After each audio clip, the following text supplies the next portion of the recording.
কানাডার রাজনীতিতে আরেকটি নতুন অধ্যায় যুক্ত হলো। অভিজ্ঞ রাজনীতিবিদ অনিতা আনন্দ এবার পেয়েছেন পররাষ্ট্রমন্ত্রীর দায়িত্ব।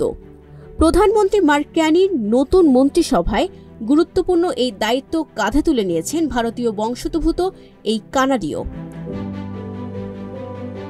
শুধু এই প্রথম নয়, এর আগেও তিনি মন্ত্রিসভার সদস্য ছিলেন এবং জাস্টিন ট্রুডোর সরকারের প্রতিরক্ষামন্ত্রীর দায়িত্ব পালন করেছেন সুনামের সঙ্গে। শপথ গ্রহণ অনুষ্ঠানে অনিতা আনন্দ হাতে নিয়েছিলেন হিন্দু ধর্মগ্রন্থ গীতা, যা তার ধর্মীয় বিশ্বাসের প্রতীক। নোভা স্কটিয়ায় জন্ম। অন্টারিওতে বেড়ে ওঠা অনিতার শিক্ষা জীবনও ছিল উজ্জ্বল। অক্সফোর্ড সহ কানাডার শীর্ষস্থানীয় বিশ্ববিদ্যালয়গুলোতে আইন ও উচ্চশিক্ষা শেষে তিনি রাজনীতিতে প্রবেশ করেন। 2019 সালে প্রথমবারের মতো মন্ত্রিসভায় স্থান পান।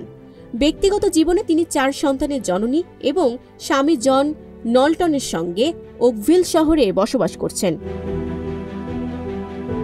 Sabikun Nahar Sadia, news flash 71।